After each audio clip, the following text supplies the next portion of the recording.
Subbarayudu ESP ఎర్రచందనం అక్రమ రవాణాకు అడ్డుకట్ట వేశాం. క్షేత్రస్థాయి ఆపరేషన్లు, అంతర్రాష్ట్ర సమన్వయంతో స్మగ్లర్ల ఆట కట్టించాం. 2025 సంవత్సరంలో 64 ఎర్రచందనం కేసులు నమోదు చేశాం. 263 మంది ఎర్రచందనం స్మగ్లర్లను అరెస్టు చేశాం. 1872 ఎర్రచందనం దుంగలను స్వాధీనం చేసుకున్నాం. 63 వాహనాలను సీజ్ చేశాం. స్మగ్లర్లపై పీడీ యాక్టులు నమోదు చేశాం. తమిళనాడు, కర్ణాటక, గుజరాత్, న్యూఢిల్లీలలో విజయవంతమైన ఆపరేషన్లు నిర్వహించాం. అంతర్రాష్ట్ర ప్రాంతాల్లో ఆపరేషన్లు నిర్వహించి 16 కోట్ల రూపాయల ఎర్రచందనాన్ని స్వాధీనం చేసుకున్నాం. 10 మంది ఎర్రచందనం బడా స్మగ్లర్లను అరెస్టు చేశాం. Red sandal task force SP Srinivas IPS మరియు కులశేఖర్ మరియు టీంకి నా అభినందనలు. గత సంవత్సర కాలంలో రెడ్ శాండల్ టాస్క్ ఫోర్స్ నుండి దాదాపుగా రిమార్కబుల్ అచీవ్మెంట్స్ జరిగింది.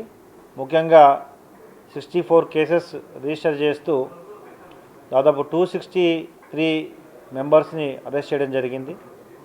గత 8 సంవత్సరాలుగా తప్పించుకొని తిరుగుతున్న 52 మంది స్మగ్లర్స్ని అరెస్ట్ చేశారు. దాదాపు ఈ సంవత్సర కాలంలో 47 కోట్ల విలువైన 35.5 టన్నుల బరువు గల ఎర్రచందనాన్ని మరియు 63 వెహికల్స్ని స్వాధీనం చేసుకొని సీజ్ చేయడం జరిగింది. ఇందులో రిపీటెడ్గా హ్యాబిచువల్గా ఎవరైతే అఫెన్సెస్లో ఇన్వాల్వ్ అవుతున్నారో వారిపై పీడియాట్కు పెట్టడం కూడా జరిగింది.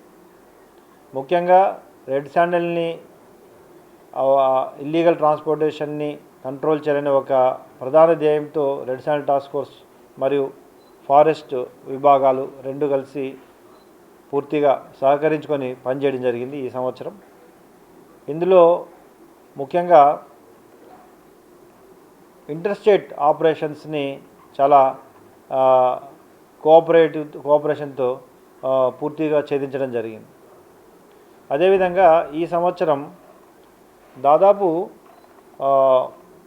కోర్ట్ మానిటరింగ్ సిస్టమ్ని పూర్తిగా ఎఫెక్టివ్గా పనిచేయడం వలన 88% కన్విక్షన్ని సాధించడం జరిగింది. 2024లో ఉన్న 33% కన్విక్షన్ నుండి 25లో ఈరోజు 88% కన్విక్షన్ని సాధించడం జరిగింది. టోటల్గా 25 కేసెస్లో కన్విక్షన్ని తీసుకురావడం జరిగింది.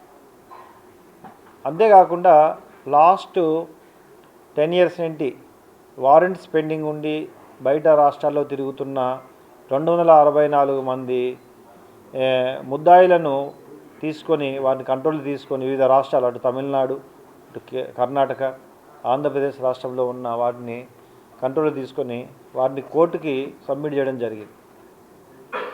అదే కాకుండా ఈ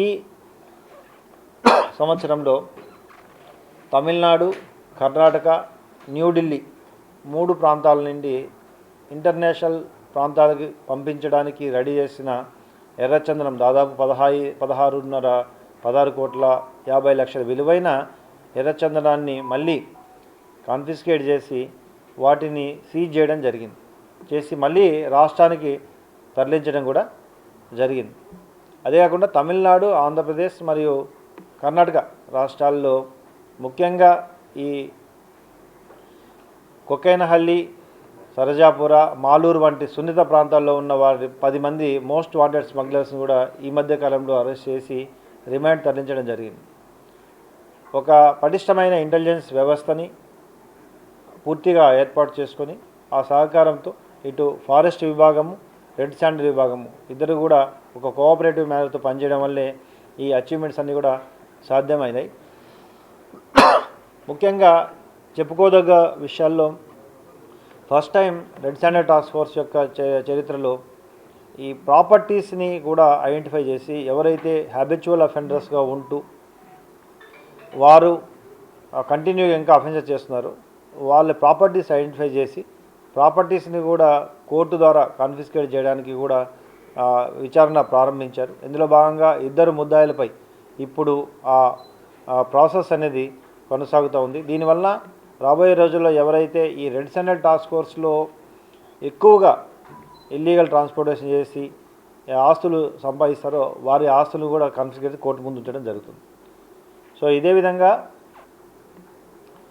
ఈ సంవత్సరంలో దాదాపు 4 రాష్ట్రాల నుండి ఇంటర్నేషనల్ లెవెల్లో పంపడానికి రెడీగా ఉన్న ఈ రెడ్ శాండల్ సంపదని మళ్ళీ వెనక్కి తీసుకురావడం, పీడీ యాక్ట్ పెట్టడం, 88% కన్విక్షన్ని సాధించడం, ప్రాపర్టీస్ కాన్ఫిస్కేషన్కి వెళ్ళడం, ఇవన్నీ కూడా ఒక రిమార్కబుల్ అచీవ్మెంట్స్. ఇవన్నీ కూడా అటు ఫారెస్ట్ విభాగము, రెడ్ శాండల్ టాస్క్ ఫోర్స్ విభాగము కలిసి ఒక కోఆపరేషన్తో పనిచేయడం వల్ల సాధ్యమైంది. రాబోయే రోజుల్లో కూడా ఇంటెలిజెన్స్ విభాగాన్ని, ఫారెస్ట్ విభాగాన్ని, ప్రజల సహకారం, మీడియా సహకారం మరియు red sandal task force officers అందరూ కలిసి ఒక కమిటెడ్గా పనిచేసి రెడ్ శాండల్ సంపదను కాపాడడానికి మరింత మెరుగ్గా ప్రయత్నిస్తాము, పనిచేస్తామని మీ అందరి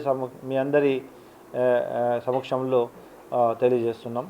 ఈ ప్రెస్ మీట్లో పాల్గొన్న ఎస్పీ ఆర్ఎస్టీఎఫ్ శ్రీనివాస్ మరియు Kulasekhar, additional SP Kulasekhar, Selvam IFS, CCF Tirupati మరియు Saibabu DFO, Saibabu IFS DFO గారికి మరియు మిగతా సిబ్బందికి అందరినీ కూడా మరొకసారి నా ధన్యవాదాలు తెలియజేసుకుంటూ ముగిస్తున్నాను. Thank you.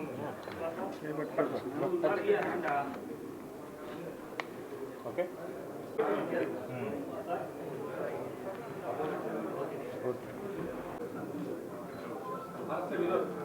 ఓకే, ఇది బాగాలేదంట. నెక్స్ట్